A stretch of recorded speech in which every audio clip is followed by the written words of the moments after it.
Muy buenas noches, esto es 4 a la N, soy Gonzalo Priale. Es grato estar de nuevo con ustedes. Visto en retrospectiva, construir una nueva refinería en Talara fue un grave error.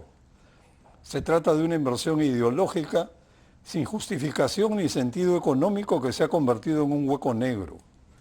Un proyecto cuyo costo se ha quintuplicado y que ahora requiere salvatajes anuales.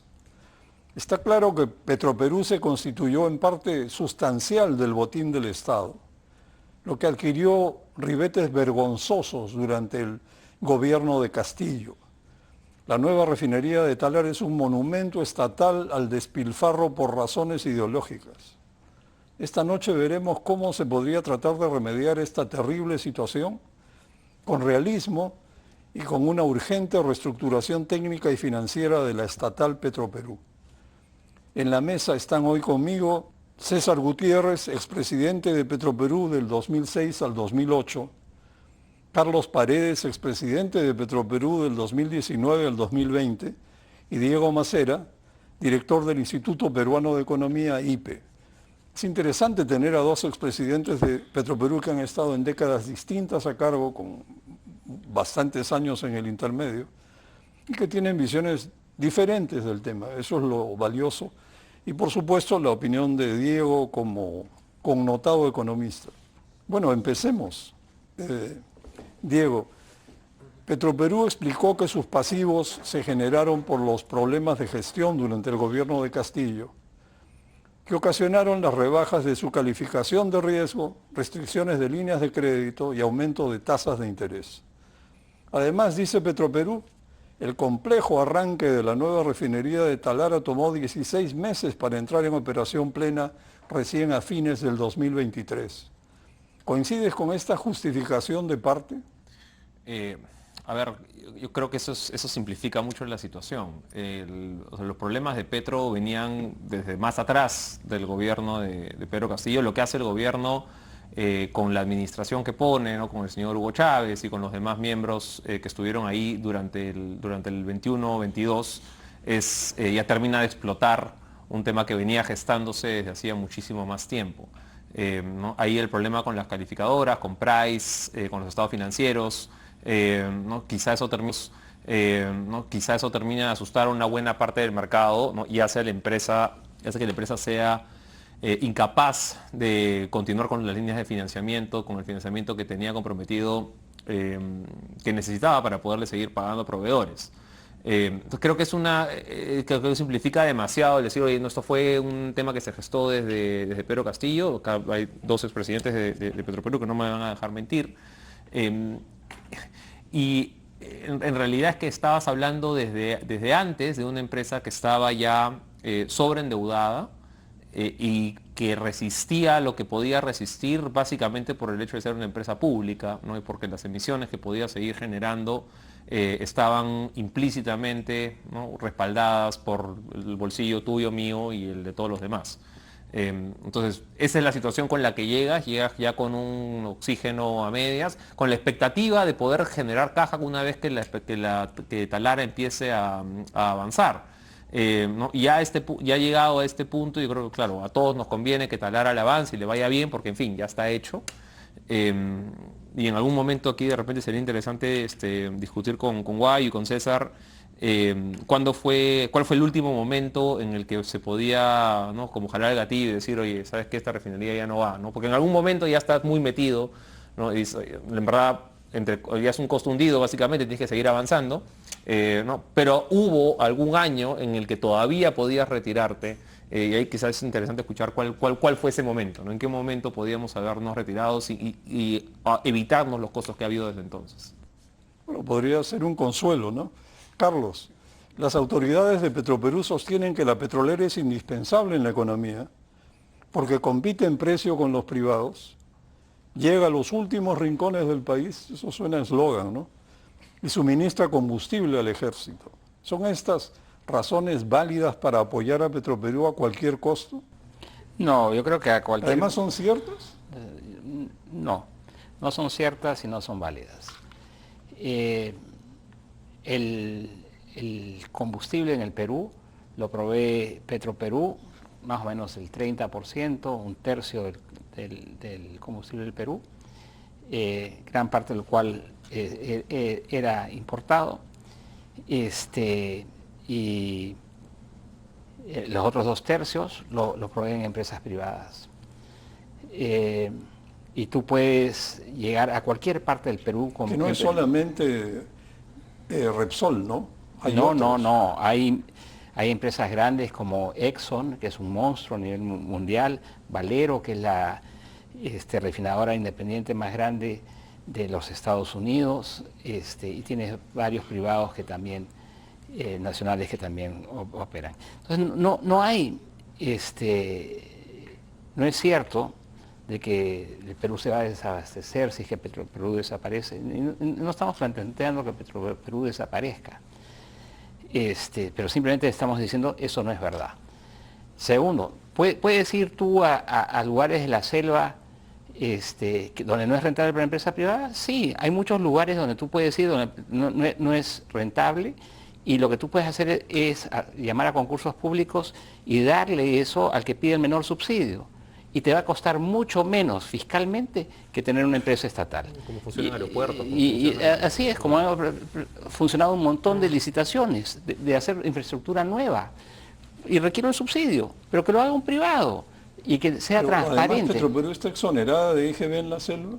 No, el tema del IGB es diferente y no es que sea Petroperú solamente, ¿no? Son dos, pero ese es un tema.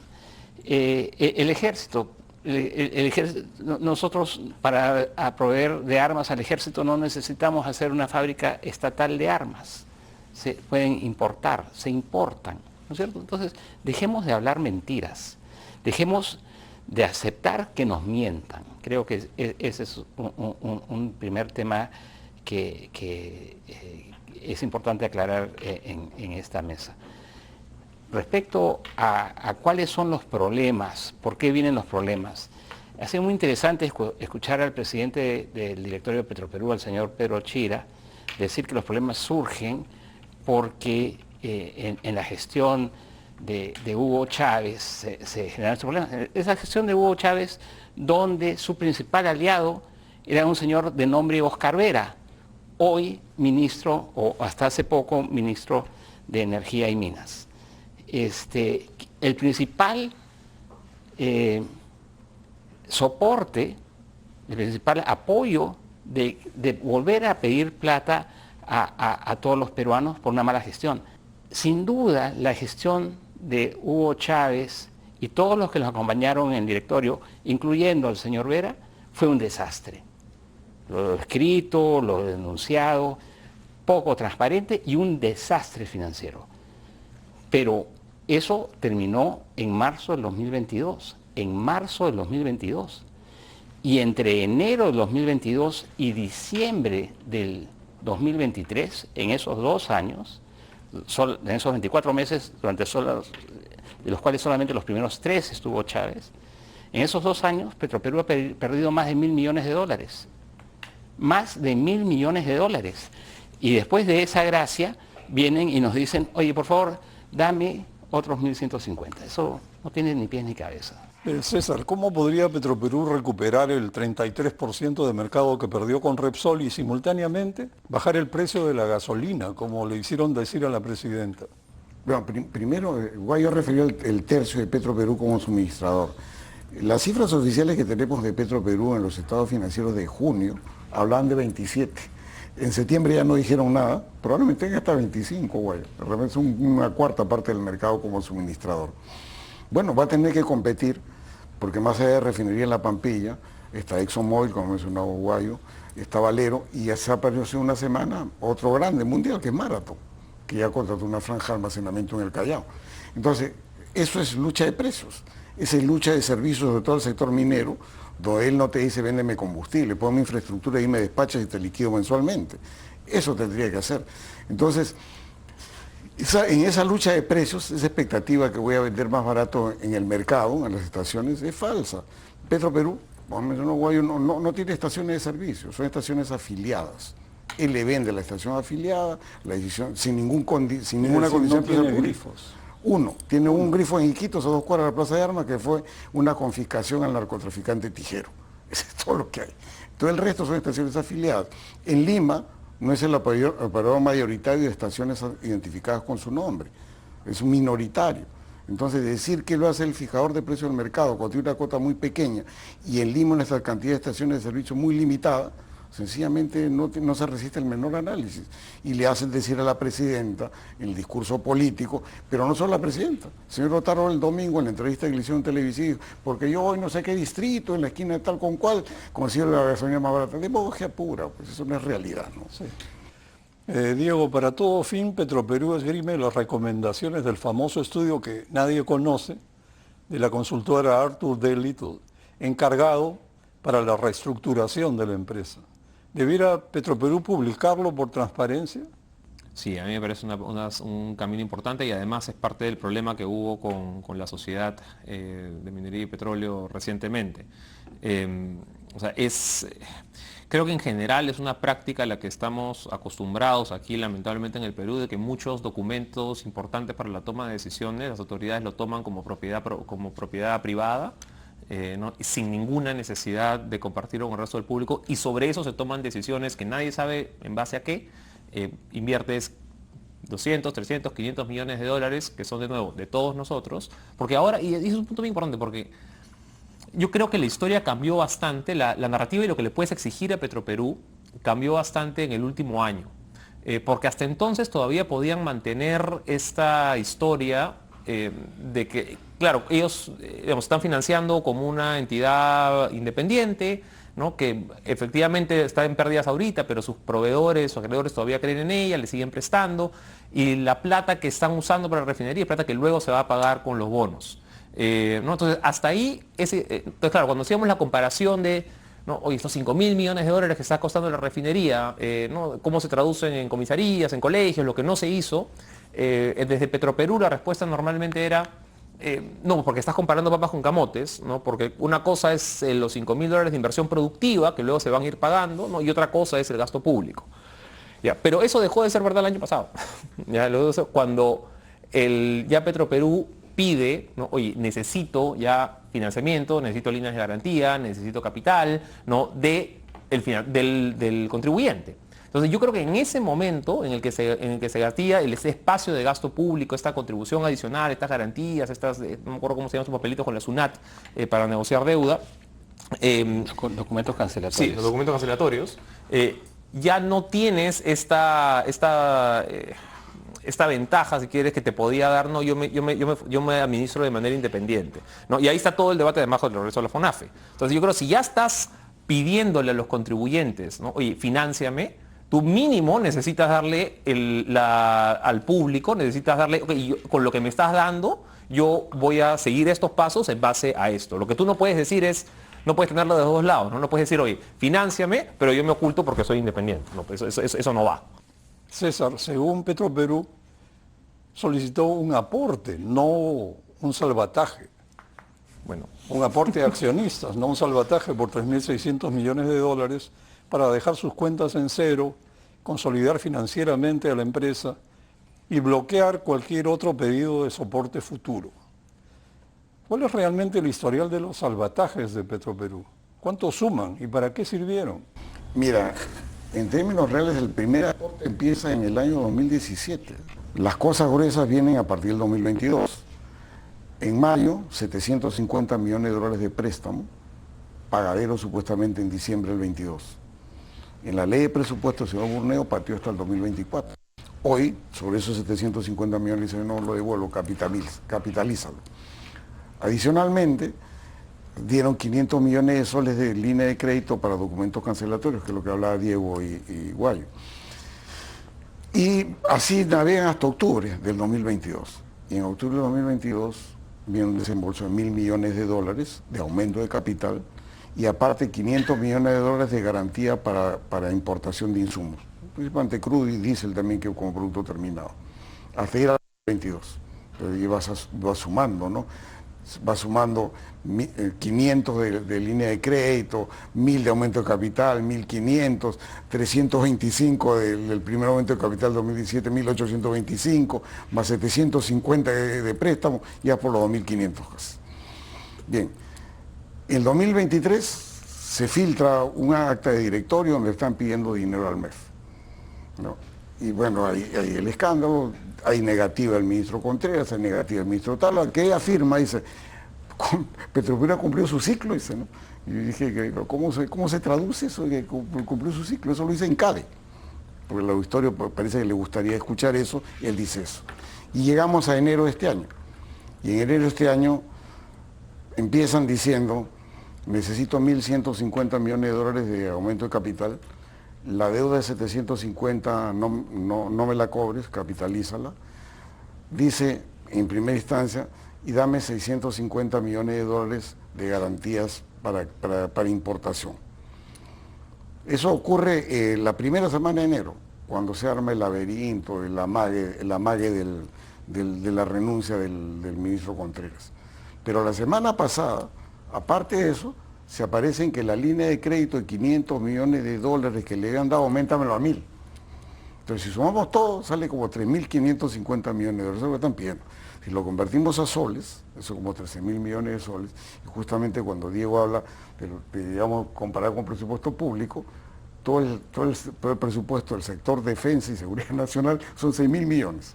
Esto es más del doble de todo el presupuesto del sector defensa y seguridad nacional. Eso es lo que están pidiendo. ¿Cuánto suman los salvatajes de todo esta que has relatado? Casi 5.000 millones de dólares, casi 6.000, puede ser como 5.800. ¿Esto sirvió para contribuir a cubrir el costo de la nueva refinería de Talara? Sí, eso es el origen del problema. Y justamente cuando Diego preguntaba, ¿y dónde empezó el problema? De dólares, ¿no? Claro. 6.500, 5.500. 5 veces el costo estimado cuando tú eras presidente. Que fue un estimado margen de ingeniería conceptual que tenía margen de error. Pero mira, justamente lo que decía Diego, ¿y cuándo empieza esto? Realmente en el 2014. En ese momento anuncian a los diarios que es 2.700 millones de dólares, pero no era verdad, porque habían sacado tareas de construcción bajo el concepto de obras complementarias y se le dieron a Petro. En ese momento subaba a 4.000 millones. Eso ya era oneroso, mayo del 2014. Ahí empieza el drama. Carlos, tenemos todavía un par de minutos antes de ir al corte. Y Petroperú proyecta un EBITDA, que viene a ser la capacidad de operar, cubrir costos y que te quede dinero para pagar intereses, depreciación y impuestos. Dice que proyecta un EBITDA positivo de 572 millones de dólares al cierre del 2024, que llegaría a cerca de 1.000 millones de dólares, por si eso fuera poco, al cierre del 2025 si se le entrega el lote X. Y señala que estos nuevos ingresos responden a un margen de refinación de $20 por barril, 4 veces superior, según Petroperú, al de la vieja refinería. Pero el EBITDA al cierre del 2023 fue negativo, 237 millones de dólares. ¿Estas proyecciones son realistas? Mira, yo no conozco cómo han hecho las proyecciones. Conozco de errores graves en algunas proyecciones que han presentado en documentos oficiales. De hecho, en un documento reciente de enero le dijeron a otros miembros del gobierno que en 2023 las pérdidas netas habían superado los 1.000 millones de dólares, cuando no es... 2022, perdón, habían superado los 1.000 millones de dólares, cuando no es cierto, ¿no? No llegaban los 300. Entonces hay errores, su área de finanzas es débil. Entonces, si tú me preguntas, yo creo en esas proyecciones, no conozco cómo las han hecho, pero sé que el área de finanzas de la empresa es muy débil. Cuando hablas del lote 10, que la consideran en sus proyecciones, el lote 10 es el lote más importante de la costa norte de Perú, que debe ser entregado en concesión a una empresa privada en mayo de este año. Y ya Petroperú está considerando en sus flujos futuros el monto de dinero que ese lote, en el cual no va a invertir un centavo porque no tiene un centavo que invertir, va a dejarle. Eso creo que es lo peligroso. Lo peligroso es esta falta de transparencia. Nos piden más recursos, millonarios recursos, y no nos presentan una sola proyección hasta el 2028, ¿no es cierto? Cuéntame cómo vas a hacer. No hay proyecciones, dime, ¿vas a devolver los lotes que te han dado ahora que son por 2 años nada más o no? Quiero ver, pido 3 años de proyección para ver qué es lo que estás diciendo que vas a hacer con esos lotes. Y una pregunta, proyecciones hechas con un margen de refinación proyectado de $20 por barriles, ¿es sensato? Es un poco alto. La verdad es que el margen de refinación en el mercado mundial ha aumentado, ¿no es cierto? No es porque solamente el cambio de refinería y tecnología, sino el margen ha aumentado en condiciones, el negocio de refino ha mejorado, pero proyectarlo a largo plazo con esos márgenes no es realista, creo yo. Pero ha mejorado por una guerra. Sí, es un tema que es algo coyuntural. Esporádico. Coyuntural. Bueno, vamos a una pausa y volvemos.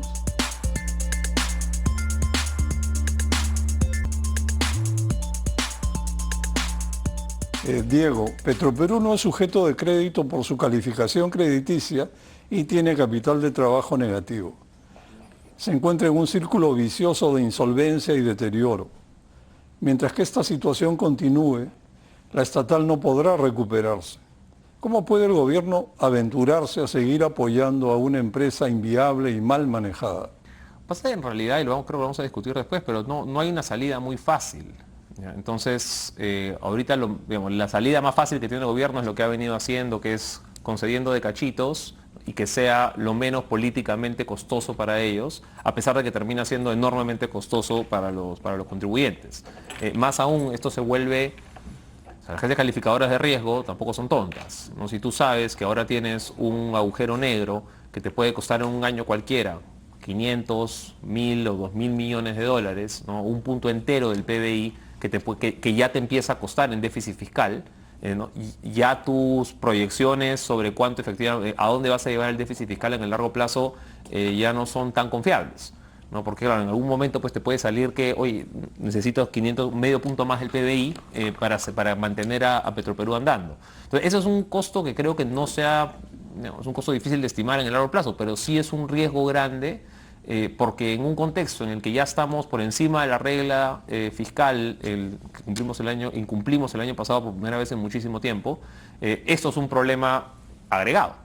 Y no es que, claro, no sé, las pensiones por aquí, que pueden ser, pues, no sé, 50 millones de dólares o 20 millones de dólares, sin desmerecer, todos los montos aquí el presupuesto público no es enorme, entonces cada sol cuenta, pero cuando estamos hablando no es de 20 o 50, estamos hablando de 500 o 1.000 millones de dólares, ¿no? Ya son otras consideraciones, o sea, ya te empieza a pesar en déficit fiscal.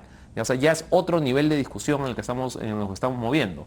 Entonces, esto es algo que me parece no se ha discutido con suficiente profundidad. Ahora, si tú realmente quieres limitar esa exposición, creo que hay varios caminos. El que por lo menos debiste tomar cuando hiciste las primeras concesiones hace poco más de un año, es forzar mejoras en gobierno corporativo. No, si no empiezas por lo menos por ahí, y esa no va a ser la única solución, pero si no empiezas por lo menos por ahí, la verdad que el hueco sin fondo se va a quedar tal cual. César, el anuncio de que el gobierno no inyectará más capital a Petroperú, ¿te resulta tranquilizante y qué piensas al respecto? Bueno, primero te habla que es bien político. De hecho, no vamos a aumentar, no vamos a dar la capitalización, ¿no? Entiendo que no va a capitalizar los 750 millones de dólares, entiendo que no haría los 1.150 que pedían, pero no ha dicho nada sobre las garantías. Entonces yo me imagino que por lo menos los 1.650 millones de dólares de garantía que habían solicitado se lo van a dar. Pero me pregunto, si había urgencia de disponer 1.900 millones, que eran los 1.150 más los 750, probablemente también de garantías por eso, para que se endeuden el sistema. No, yo creo que va por ahí. A mí no me da ninguna tranquilidad, porque de hecho va a haber garantías. Las garantías significarán tomar crédito en algún lado, con responsabilidad del Estado, y con gente en el gobierno que ya tiene trayectoria en la política, tranquilamente van a patear que las garantías sean ejecutadas del 2026 y le caerá al nuevo gobierno. Eso es lo que va a ocurrir. Entonces, Yo no confío en lo absoluto. Es más, hace un anuncio de esta naturaleza y dice, ¿y cuándo? Dentro de 3 o 4 semanas, dice, ¿no? Vamos a dar la solución, con lo cual genera grandes expectativas negativas, por ejemplo, los bonistas. Tenemos 3.000 millones de dólares en bonos y vamos a ver cómo va a reaccionar la cotización de los bonos, que lo del 2032 hace una semana tenía ya 30% de desvaloración, se valorizaron al 70%, y el 2047 habían devalorizado 50%. Y vamos a ver después de este anuncio, no ayudo, y ahí me quedo, cómo van a reaccionar los bonos, que yo creo que han caído más de lo que ya habían caído, ¿no? Carlos, el ministro Vera designó a medio directorio actual. Fue director representante de los trabajadores durante el vergonzoso gobierno de Castillo y fue gerente de la refinería de Talara. Su cambio resulta imprescindible para reestructurar Petroperú en serio. ¿Qué opinas de esto? ¿Será que el MINEM está asignado al serronismo? Yo no soy analista político, Gonzalo. Evidentemente, yo creo, para comentar lo que dijo Diego, que el primer problema, el problema más importante de Petroperú es el gobierno corporativo. Eso, sobre el cual trato mucho en mi libro, de la tragedia de las empresas sin dueño, es el principal problema. Y el gobierno corporativo empieza por quién va a la Junta General de Accionistas. Y la Junta General de Accionistas es hoy día manejada por el MINEM, que ha sido el responsable de la debacle de Petroperú del 2021 en adelante, porque ha estado en manos del MINEM, que entiendo estaba controlado por Perú Libre. Eso es lo que yo entiendo. Entiendo también que el señor Vera, además de los títulos que tú has nombrado, fue parte de la Comisión de Transferencia en representación del Perú Libre, ¿no? Entonces, sí creo que es importante que haya un nuevo mando desde la cabeza, pero no se trata de cambiar personas solamente, más importantes son las reglas. Y acá es indispensable hablar de transparencia. Necesitamos los peruanos, los verdaderos accionistas de la empresa, saber cómo se va a manejar esta y cuáles son las proyecciones. ¿Cómo puede alguien acercarse y mirarte a los ojos y decirte, dame 1.150 millones de dólares por acá, dame otros 650 millones por allá, oye, otros 500 aquí de esta línea, ¿no? Y mira, estos 750 que estoy pidiendo que capitalices, no digas que es un nuevo aporte, es simplemente una capitalización de algo que ya me diste y que no te lo puedo pagar. Pero yo no entiendo cómo alguien te puede mirar a los ojos y decirte, plantearte todo eso y no hacerte una proyección financiera de la empresa al 2028. Yo no estoy pidiendo al 2040, al 2028. ¿No? Estamos pidiendo 4 o 5 años y que me digas qué es lo que vas a hacer. Dime qué vas a hacer con los lotes. ¿Realmente vas a hablar? ¿Por qué no me hablas del lote 10 que se lo hablaste al Consejo de Ministros? ¿No? Y el problema no es solamente Petroperú. El problema es Perú Petro. Perú Petro es el que está dando estos lotes yendo contra la Constitución. El problema es grave y el problema es el sector. Entonces necesitamos este sector, que es donde podemos ver el mayor aporte en términos de inversión y recuperación en el corto plazo. Necesitamos ver un nuevo liderazgo y algo que sea consistente con la recuperación de la economía. Claro, hay cosas de fondo, efectivamente, como bien señala Carlos, y el otro problema es que hay personas que no permiten o no aseguran ninguna posibilidad de cambio y no debieran seguir en el medio, porque esto así no va a cambiar ni medio. Diego, el gobierno anunció el cambio total del directorio de Petroperú, pero si los mismos ministros o los nuevos ministros del MEF y del MINEM, Ministerio de Energía y Minas, designan nuevos funcionarios de sus sectores como directores de Petroperú, ¿cómo esperar nuevos resultados con los mismos componentes y una reestructuración en serio, no politizada? ¿Qué otras opciones habría? Incluso más allá de eso, Gonzalo, un poco como lo decía Guayo, mira, incluso las personas que pueden entrar, sea este o un próximo gobierno, de repente son muy buenas, ¿ya? De repente son súper competentes y tenemos un directorio, como se decía en ese momento, de lujo. Pero eso no es el asunto central, porque así como entran, salen. ¿Ya? ¿No? Así como entran fácilmente, también salen fácilmente y de acá no hay ningún mecanismo de rendición de cuentas, de responsabilidad, de proyección de largo plazo.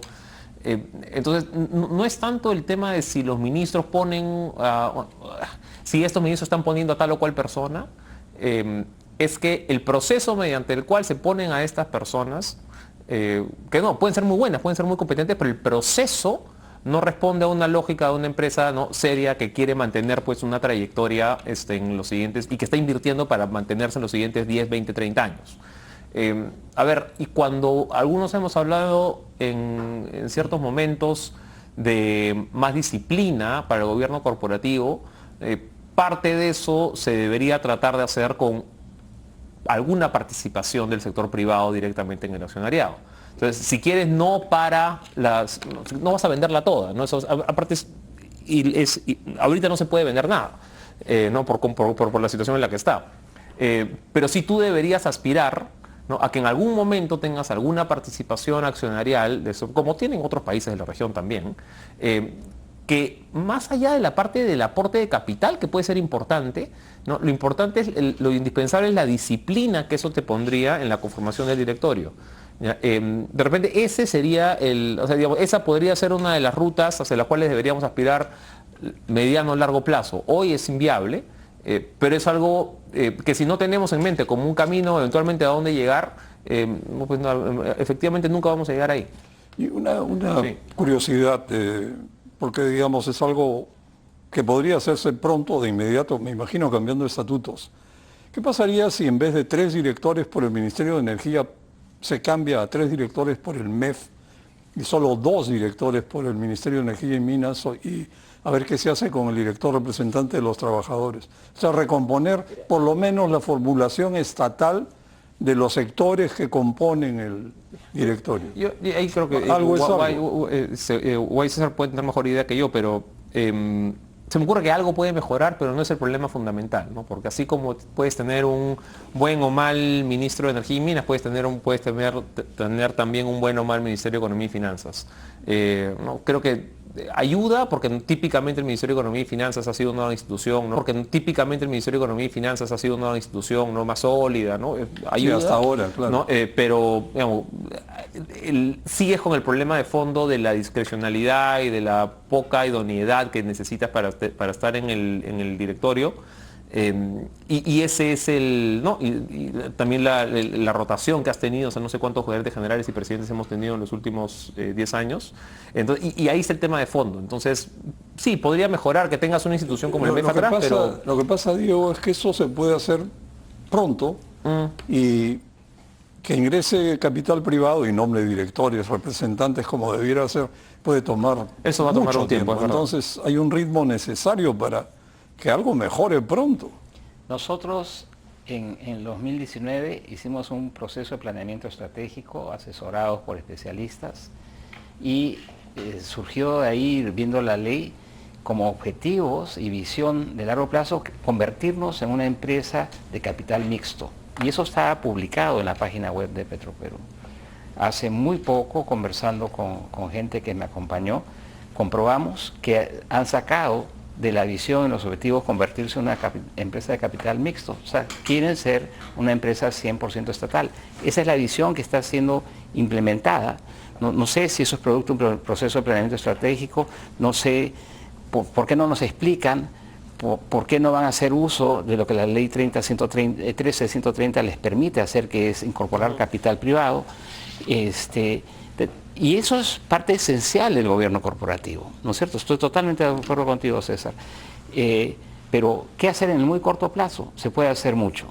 Cambia a la gente que tienes en este momento, di que transparenta todo y di, este es mi plan de emergencia y esto es como voy a salir, ¿no? Me va a tomar 1 año, 2 años, 3 años, pero esta es la ruta. Eso se puede hacer muy rápidamente. César, Petroperú dice que terminará de renovar en abril su plana gerencial como parte de una reestructuración corporativa en marcha. ¿Cómo evitar que los cambios sean un simulacro para seguir haciendo lo mismo?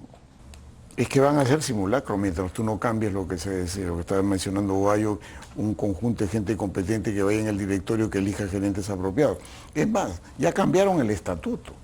en el estatuto, que se ha sido publicado ayer con un link, dice que los directores se van a elegir vía una evaluación Headhunter, ¿no? Y justamente conversando con Guay, dentro del programa, y el Headhunter, ¿a quién responde? ¿A quién lo contrata, no? Esta misma gente, con ellos esperamos que haya un director independiente, que haya gente que le pueda interesar ponerse en compromiso con la empresa y el país, yo no creo. Ellos quieren seguir manejando. O sea, lo primero es un relevo de este director por gente seria, y que ellos puedan sincerar y decir, mira, estas son las cifras de corto, de largo plazo, y ahí recién pedir los desembolsos que se necesitan. Pero mientras tanto no tenemos ninguna cifra verdadera.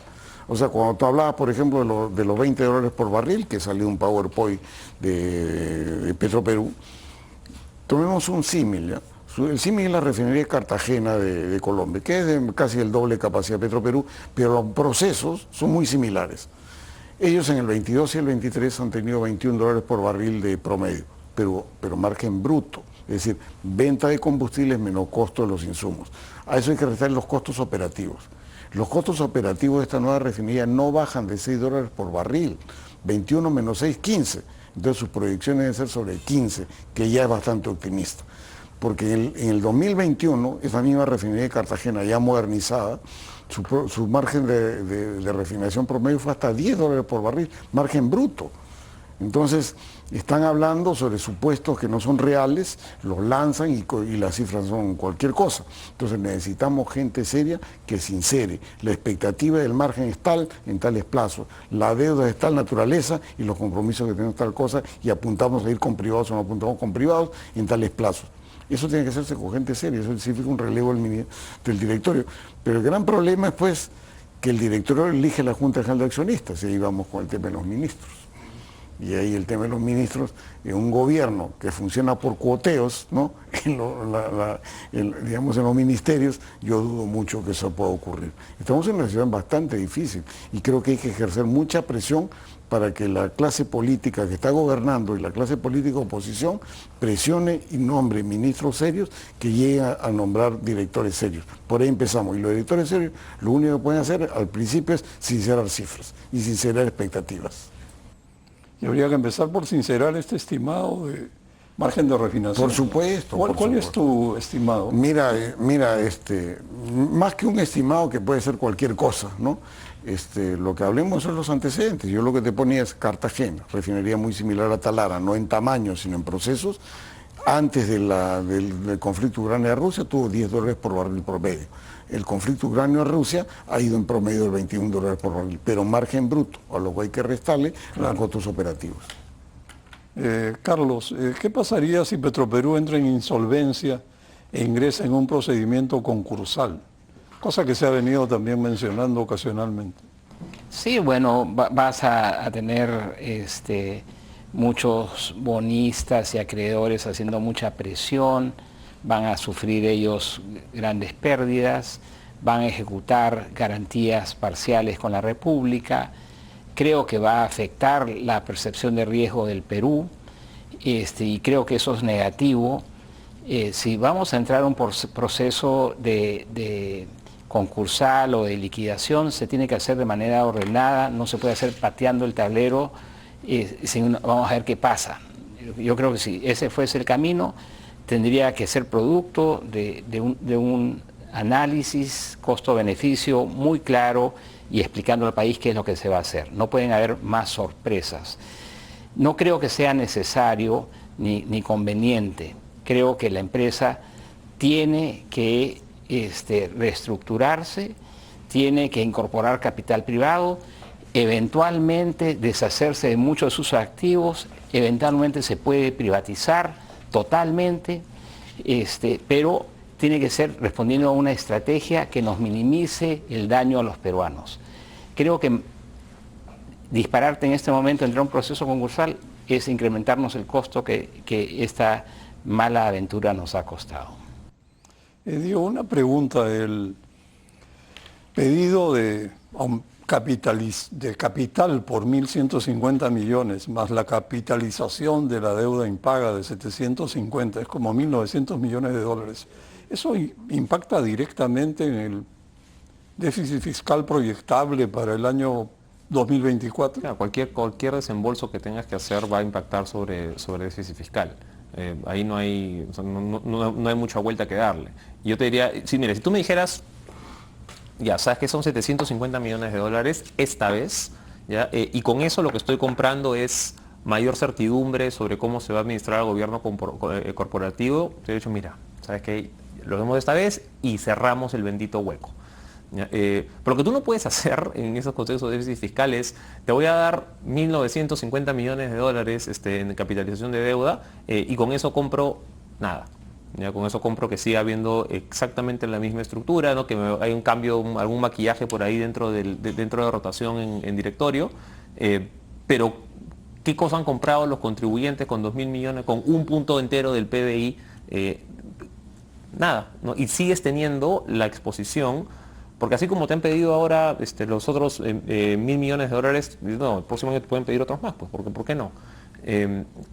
Y esa exposición ya hace que más que el déficit, que eso se va a traducir, que sí se traduce en déficit, pero más que ese déficit de 0.5, 0.3 que pueda, o 0.7 que puedas tener, es que eso es en el 2024, y en el 2025, y en el 2026.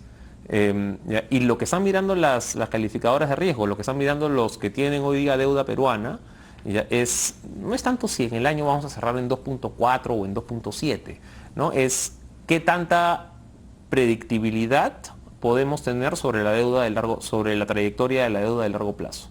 ¿Ya? Eso es lo que realmente importa al que tiene pues, el bono de acá a 10 o 20 años. Y ese es justamente el tipo de situaciones en las que se pone en duda el compromiso del Estado peruano con que puedas llegar a tus metas de déficit, que son lo que eventualmente te permite pagar la deuda. Eso sumado a que en el 2023 ya se produjo un incumplimiento de la meta fiscal de 0.4 que estuviese por encima. Sí, a pesar de algunos movimientos. Por primera que hubo ahí vez en 20 años, ¿no? No me acuerdo ahorita, creo que sí fue casi unos 20 años. Mire, si el ministro ahí hubiera dicho, bueno, un poco lo que decía, bueno, de transparencia, ¿no? Mira, sabes que este año no vamos a cumplir, ¿no? Porque no tenemos ese fenómeno del niño, no hemos tenido, no sé, la gripe aviar en febrero, Yaku en marzo, fenómeno del niño el resto del año, más las protestas de enero, febrero, marzo, ¿no? Los ingresos tributarios cayeron muchísimo, entonces, y por este año, sabes que no vamos a poder cumplir. Ya, pero el próximo año me comprometo a 1, 2 y 3 y vamos a llegar aquí. Eso es distinto de lo que efectivamente sucedió, ¿no? O sea, y creo que justamente tratamos de apuntar, aparte creo que el consenso de la mesa es que tú necesitas esa voluntad de asumir algunos errores, ¿no? Para poder abrir el juego y demostrar mucho más transparencia. Mira, aquí esto nos equivocamos acá, pero a partir de ahora vamos a corregir de este modo. Creo que es una de las lecciones que deberíamos tratar de sacar de Petroperú. Bueno, muy bien, vamos a una pausa y regresamos.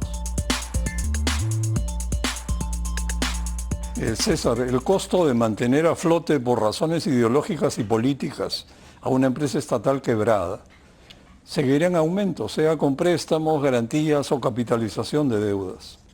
Estamos ante un caso típico de la empresa estatal demasiado grande para quebrar, cuyo desastre financiero se vuelve imparable. Sí, hemos estado ante gestores desde el 2014 que tomaron decisiones que fueron completamente desmesuradas. O sea, en ese momento, cuando se hablan de los flujos, cómo se va a pagar, dijeron cualquier cosa. Como dicen hoy día, los $20 por barril de margen. Entonces, estamos pues ante funcionarios poco responsables y que sencillamente se metieron a un círculo vicioso complicado. Mira, Guayo referido sobre el tema de las salidas, y yo soy uno de los que ha hablado de la insolvencia. Mira, los procesos de insolvencia que se llevan en Indecopi no es que sean al día siguiente ser insolvente, ¿no? Hay un proceso porque tienes que presentar un plan de reestructuración. Ese plan de reestructuración tiene que ser aprobado por los acreedores y por Indecopi. Eso demora como un año, ese plan de reestructuración. Y en el interín, la administración de la empresa tiene que ir acorde a eso. Porque por donde vayas, tiene que haber una transición en la empresa, inclusive en los planes de reestructuración, y porque mientras discutes cuál es el plan con los acreedores, se torna la cosa complicada. Pero hay un tema adicional complicado en el tema de la insolvencia. Una vez que anuncia la insolvencia, la caída de los bonos es estrepitosa y te corres el riesgo de los fondos buitre que llamaba Cristina Kirchner, ¿no? Y ahí sencillamente el fondo buitre se levanta a valor muy, muy deteriorado de los bonos y luego te va a exigir por incumplimientos, porque ha habido incumplimiento de los compromisos que se tenían con los bonos, ya sea por el tema de los retrasos en los estados financieros, que no solamente ocurrió en 2022, sino se repitió también en 2023, para los estados financieros 2022, y también de los compromisos que se tenían con respecto a la calificación de riesgo país, que se ha ido deteriorando. Si los fondos buitres entran ahí, se llevan la totalidad de los bonos, pero tienen un valor nominal de 3.000 millones de dólares y te lo pueden exigir en muy corto plazo. Entonces es un tema que requiere mucho detalle para poder llegar hasta una insolvencia, pero mi gran duda es en el interín, ¿a quién nombras para que sepamos las verdaderas cifras y cuál es el plan a los cuales nos vamos a llevar? Desconfío mucho de la clase política que está en el gobierno y no creo en ellos. Por eso es mi escepticismo y por eso he hablado siempre de la insolvencia, que no es un proceso, por supuesto, simple, con grandes riesgos también, ¿no? Carlos, en el Perú sobran ejemplos de empresas estatales que han fracasado, como Sedapal o las empresas prestadoras de servicios de saneamiento, agua y saneamiento municipales, y servicios públicos en ruinas como la salud y la educación. ¿No será que el problema con Petroperú es que es una empresa estatal? Es mi tesis principal en mi libro, la tragedia de las empresas sin dueño, el caso Petroperú. Tengo que comentar como anécdota que yo estaba refiriendo mi libro a alguien por WhatsApp y el corrector siempre te hace jugadas, ¿no? Y me puso la tragedia de las empresas sin dueño, el caos Petroperú, en vez del caso Petroperú. Y dije, oye, corrección, pero creo que esta vez el corrector tuvo razón. Creo que sí, es un problema congénito. Es un problema que tiene que ver con los problemas de gobierno corporativo que se producen en empresas que no son adecuadamente supervisadas, que no rinden cuentas, ¿no es cierto? El problema de Petroperú respecto a las otras empresas públicas es que no está dentro del ámbito de FONAFE. Las otras empresas públicas por lo menos están dentro de FONAFE y tienen una mejor supervisión o tienen supervisión. Petroperú no. Entonces creo que el tema de pasar por FONAFE es tal vez parte de la salida a corto plazo, donde no sea ni el ministro de Energía y Minas, ni el ministro de Economía, sino un cuerpo colegiado en FONAFE el que tome las riendas de esta transición, a donde al final lo que tiene que haber es un nuevo gobierno corporativo y ojalá estemos dando los pasos para la incorporación de capital privado a la empresa. Volviendo al tema de empresa estatal demasiado grande para quebrar, la verdad que la impresión que da esto es como por irresponsabilidad o falta de capacidad simplemente esto se ha ido dando. Entonces llegas a un punto donde, claro, como una empresa estatal del tamaño no puede quebrar, para decirlo crudamente, entonces está fregado. ¿Qué tienes que hacer? Salvatajes uno tras otro. Eso es lo que hay que parar, o sea, ese es el punto. No podemos seguir jugando ese juego. Totalmente. Hay que hablar claramente, esto no puede continuar. Ahora, esto es cambio de personas, de hábitos y de políticas. Hay mucho trabajo por hacer. Diego, ¿cómo se podría introducir gestión privada en Petroperú para liberarla y blindarla de la injerencia política, dejando atrás la carga ideológica estatista? ¿Caben fórmulas mixtas de gestión? Sí, por supuesto, y tienes varios ejemplos de esto que funcionan más o menos bien en la región. El problema es que ahorita, en la situación actual, eso es impensable. O sea, ¿no? ¿Quién va a comprar activos a qué valor hoy día en Petroperú? ¿No? Eso no lo puedes hacer. Ahora, tienes leyes ahí que respaldan, o sea, hay un marco legal que te permite avanzar en este proceso de privatización. El problema es hoy día que te chocas con una realidad financiera que simplemente hace inviable que esto sea una salida. Entonces, lo primero que tienes que hacer es, tienes que empezar a sanear las cuentas de la empresa. ¿No? Para eso, y tienes eso primero. Y lo segundo es, tienes que ganar credibilidad en la empresa en el largo plazo. O sea, ningún accionista te va a poner un sol si sigues teniendo un proceso en el cual el día de mañana pues puedes tener de nuevo al señor Hugo Chávez en la administración. No, eso simplemente no va a suceder. Entonces, de repente o sea, los dos pasos centrales van por ahí, ¿no? O sea, y que están interrelacionados. Es un proceso transparente de cómo voy a hacer mi saneamiento financiero, ¿no? Y cuáles son mis proyecciones de largo plazo. ¿No? Y segundo, en el camino, ¿no? Cómo voy mejorando mis procesos de selección de gobierno corporativo internos. Y luego, con eso, tendrías ya por lo menos de repente la mitad del camino, porque el marco legal ya está. ¿Ya? Entonces, a partir de ahí quizá podrías aspirar a tener, y yo no te digo pues el 50% que podrías tener, pero por lo menos un porcentaje ¿no? que permita tener alguna suerte de disciplina, ¿no? dentro de la toma de decisiones de Petroperú. ¿Crees posible contratar gerencia privada? De repente es una pregunta que es mejor para los que han estado en la A ver. gerencia. No, yo creo que sí, yo creo en este momento, primero a los que vas a traer, los que van a solucionar este problema no son los mismos que los han causado. En eso estamos de acuerdo, ¿no es cierto? Creo que no Por ahí empieza, no. por ahí empieza. O sea, tiene que ser gente nueva. Y la gente nueva va a venir del sector privado, si es calificada. Va a venir del sector privado. Entonces, y es una forma de traerse al sector privado ahí. ¿Qué condiciones vas a darles? Yo creo, se ha hablado, he escuchado en esta mesa con gente que decía, demos un contrato de gerencia, ¿no? Hagamos un contrato de gerencia.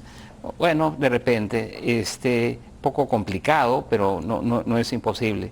Creo que es más fácil es que entre gente calificada del sector privado con un mandato muy claro de decirnos la verdad y proponernos un plan y reglas que deberían estar delineadas en el estudio de actos de delito que por alguna extraña razón no se publica y transparenta, y avanzar. No es difícil. Lo que estamos planteando no es nada difícil, es lo que se hace en todo proceso de reestructuración.